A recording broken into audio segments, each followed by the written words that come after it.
Okay,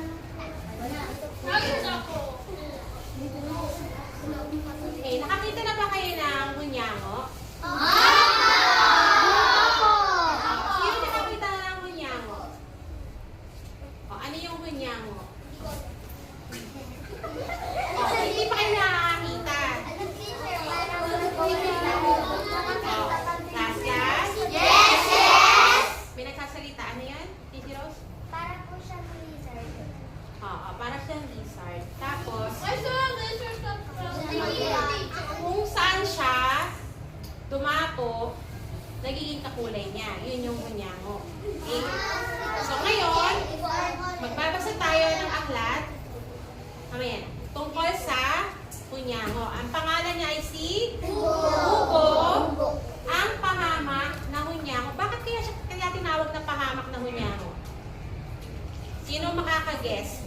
Bakit kaya siya tinawag na pahamak na hunyango? Michael? Kasi yung mga lizards hindi Okay. Tingnan natin ha. Tingnan natin kung bakit kaya siya tinawag na pahamak na hunyango. Okay. Flat tire? Si Hugo ang pahamak na hunyango. Kwento ni Charles Funk. Ang hunyango ay may pambihirang katangian. Nagiging kakulay ito ng bawat makapitan. Dahil dito, ang hunyango ay mahirap makita ng kanyang kalaban.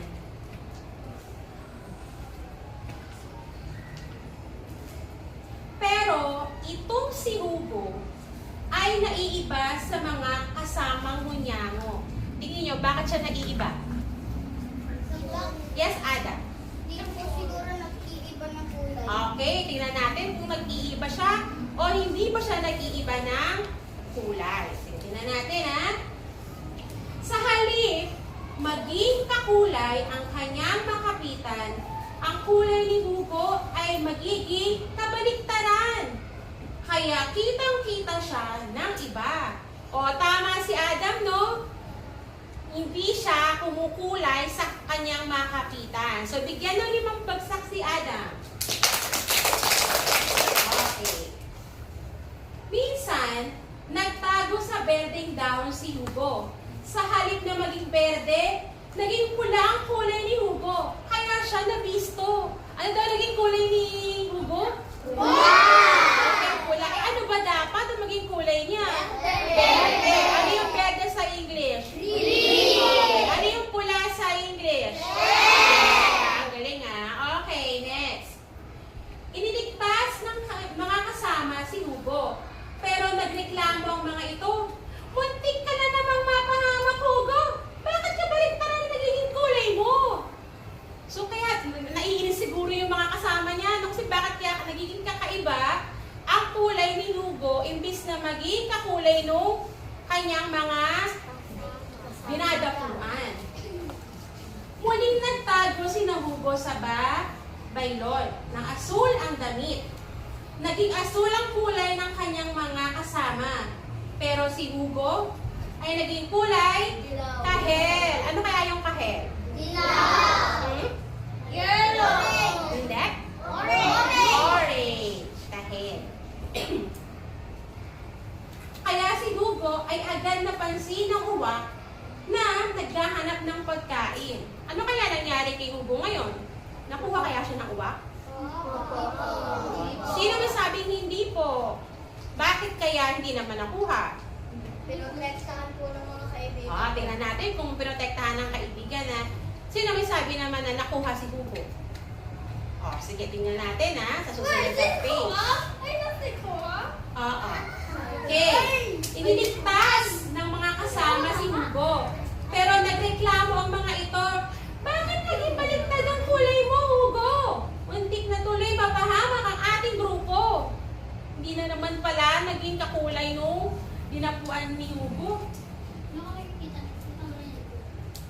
Natakbuhan sila sa Dayaning Dilaw. Ang lahat ay naging kulay dilaw. Maliban kay Hugo na naging violeta ang kulay. Nakita siya ng naistorbong kalabaw. si Hugo ay bigla nitong sinalakay. Ano kaya nangyari kay Hugo ngayon? Oh, napahamak na ba siya? Tingnan natin kung napahamak na siya ngayon, ha? Iniligtas ng mga kasama si Hugo. Pero, nagreklamo ang mga ito. Talaga bang pahamak ka, Hugo? Anong klase kang hunyango? So, nagtataka na rin yung mga kasama niya kasi laging iba ang kanyang kulay.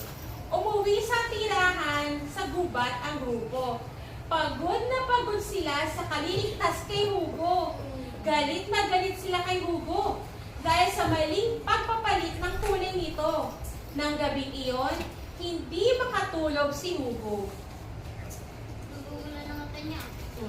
Hindi siya makatulog, namula ang mata niya. Walang ano-ano'y nakaamoy ng usok si Hugo. Nasusunog ang gubat. Nagisingat na dito ang lahat ng hunyango. Dahil itim ang kulay ng usok. Naging itim ang kulay ng lahat ng hunyango. O tingin nyo, anong susunod na nangyari ngayon? Dahil naging itim lahat, na itim yung usok, naging itim yung mga hunyango. Ano kaya ang kulay ni Hugo?